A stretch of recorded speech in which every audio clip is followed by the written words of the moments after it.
अखिलेश यादव ने डिंपल और जया बच्चन संग फतेहपुर सीकरी में सलीम चिश्ती की दरगाह पर की चादरपोशी। फतेहपुर सीकरी आगरा उत्तर प्रदेश के पूर्व मुख्यमंत्री और समाजवादी पार्टी के राष्ट्रीय अध्यक्ष अखिलेश यादव ने शनिवार को अपनी पत्नी सांसद डिंपल यादव और राज्यसभा सदस्य जया बच्चन के साथ हजरत शेख सलीम चिश्ती की दरगाह पर पहुंचकर चादरपोशी की। दरगाह पर दुआ मांगने के बाद मीडिया से बातचीत में उन्होंने स्पष्ट कहा कि समीकरण बदलने का काम हमने भी बीजेपी से सीख लिया और आने वाले विधानसभा चुनाव में आगरा समेत पूरी यूपी की राजनीति में भी समीकरण बदलेंगे। आगरा से मन गुप्ता, समाचार 24।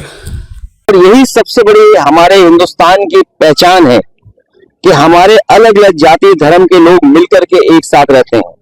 और जब मैं देख रहा हूं कोई विदेश से आया हुआ है जो टूरिस्ट दिखाई दे रहा है, कोई भारत के दूसरे हिस्से से आया है और यहाँ के अपने लोग भी हैं, न केवल एक स्थान है जो सम्मान की तरह देखा जाता है बल्कि एक हमारे आपके जीवन में खुशहाली लाने का भी है। बहुत सारे लोगों का जीवन यापन यहाँ से चल रहा है। आज धार्मिक रूप से एक स्थान तो है ही है, सलीम चिश्ती साहब की जो दरगाह है वो तो एक है ही पहचान और सदियों से पहचान रही है, लेकिन इसके साथ साथ आसपास के लोगों का जीवन यापन, उनको घर परिवार को चलाने का मौका मिलता है। एक स्थान ऐसा बना है जो धार्मिक हिंदुस्तानियत और लोगों को जोड़ने का है, एक दूसरे के साथ आने का है। खुशी है इस बात की आज मुझे मौका मिला है। और आज जहां हम एसआईआर की चर्चा कर रहे हैं, भाई बाबा साहब भीमराव अम्बेडकर जी को भी हम लोग याद करते हैं कि उन्होंने जो संविधान दिया उस संविधान की वजह से हक और सम्मान मिल रहा है। संविधान की किताब पीडीए के लिए किस्मत की किताब है। संविधान की किताब किस्मत की किताब है और वो किस्मत की किताब अगर हमारे बीच न होती तो न जाने क्या क्या हम लोगों का सामना करना पड़ता।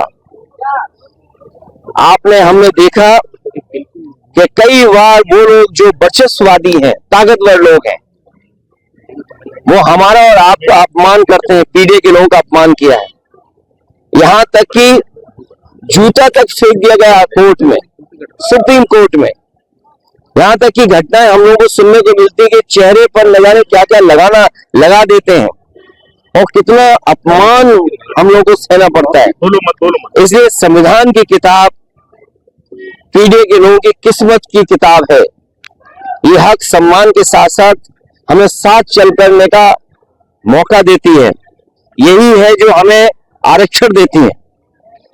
मान लीजिए अगर संविधान नहीं होगा तो आरक्षण नहीं होगा, संविधान कमजोर होगा तो हमारा लोकतंत्र कमजोर होगा।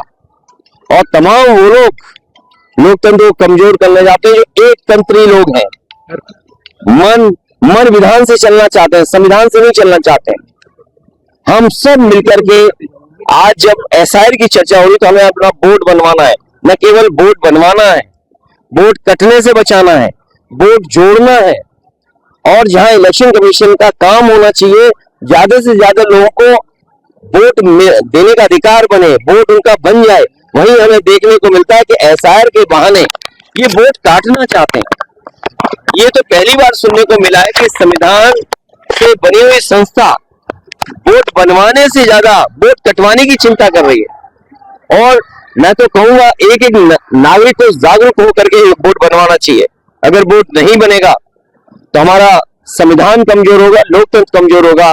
इसलिए एसआईआर जब हो रहा है तो हमें आपको अपना वोट बनवाना है। इंडिगो की फ्लाइट से समझ लीजिए, अगर उद्योगपतियों को ताकतवर करोगे तो इसी तरह फेस करना पड़ेगा आपको। 2012 में मुख्यमंत्री उद्योगपतियों को अगर आप ताकतवर करोगे तो वो सरकार की भी नहीं सुनेंगे। इस तरह का अपहरण, इस तरह के जो एक तरीके से बंद कर देना लोगों को, शायद किसी ने कल्पना भी नहीं की होगी। कोई घटना हो जाए बात अलग है, लेकिन अगर कोई जानबूझ के कर रहा है तो अपनी ताकत का एहसास सरकार को दिला रहा है।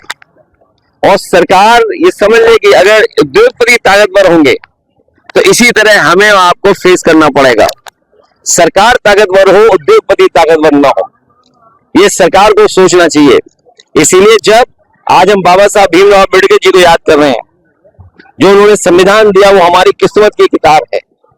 वो किस्मत की किताब जो हमें समय समय पर सम्मान दिलाती है, हमारी बेटियों को, माताओं बहनों को सम्मान दिलाती है, हमें हक दिलाती है, हमें आरक्षण दिलाती है। ये तमाम वो लोग हैं जो हमारे आरक्षण को छीनना चाहते हैं। सर, आगरा की 9 विधानसभा सीटें इन पे कहीं ना कहीं देखा जाता है पिछले 2 बार के इलेक्शन से सपा दूसरे नंबर की पार्टी रही। क्या कारण है? तो क्या कुछ तैयारी है आपकी कि पहले नंबर की पार्टी रहे, विधायक भी नहीं आ पा रहे हैं? इस बार समीकरण बदलेंगे। पिछली बार आप जानते हो कि कहां भरोसा किया था, तो इस बार भरोसा कम, काम ज्यादा। जब हम लोग काम ज्यादा करेंगे और जो समीकरण बनाए जाते हैं, हम लोगों ने भी बीजेपी से सीख लिया समीकरण बनाना। इसलिए समीकरण बना करके जो जनता की सेवा करता होगा, सर्वे करवा करके उसी साथी को हम लोग मौका देंगे। और मैं आज कह के जा रहा हूं आपको, आगरा की पहचान दुनिया में है अपने पेठे की वजह से, ताजमहल की वजह से, दरगाह की वजह से और यहाँ के लोगों का जो हुनर, उसकी वजह से।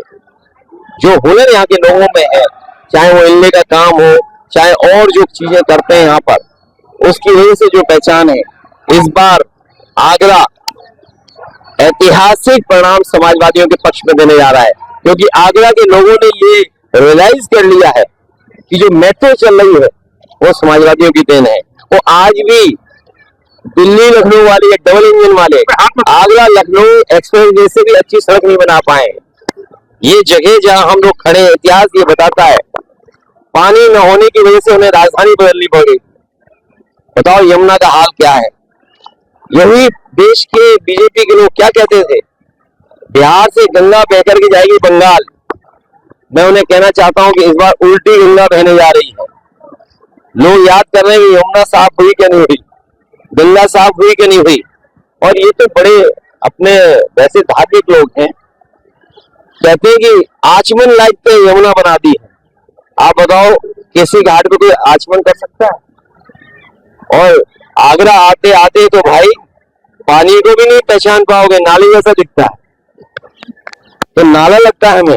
हम आगरा के लोगों को भरोसा दिला के जा रहे हैं कि लखनऊ में जिस तरीके से रिवर फ्रंट बना था और गोमती नदी को साफ बहने का इंतजाम किया था, यमुना भी साफ बहेगी, न केवल आगरा में बल्कि मथुरा से जब आगरा में आएगी तो मथुरा में साफ करने का काम करेंगे। और अभी दिल्ली जाएंगे तो दिल्ली वालों से कहेंगे, ये बताओ इतनी यमुना गंदी क्यों किया? तो इसका मतलब ये हुआ कि दिल्ली वाले सब ज्यादा गंदी करते हैं यमुना। जो गंदगी आ रही है वो दिल्ली से आ रही है। इस बार आगरा के लोग सब गंदगी सफाई कर देंगे। 2012 मुख्यमंत्री के तौर पर फतेहपुर सीकरी आए थे, आज आए हैं, और अब कब मुख्यमंत्री के तौर पर आना होगा? जब आप बुलाओगे, जब बनाओगे। और मैं तो समझ रहा हूँ ये अखबार वाले हमें ही बनाना चाहते हैं। ये भी बड़े दुखी है। 27 में क्या लगता है? ये बहुत दुखी है। 27 में क्या? कोरोना के बाद से इनका वेतन नहीं बढ़ा, ये बहुत परेशानी में है। ये सच्ची खबर दिखाना चाहते हैं, लेकिन इनके ऊपर बैठे लोग इनकी खबर काट देते हैं। देखिए देखो सर हिला रहे हैं, जो बात मैं कह रहा हूँ वो सच है। तो इसलिए इस बार अखबार वाले भी मिलकर के हमारी सरकार बनाने जा रहे हैं। धन्यवाद है, बहुत धन्यवाद।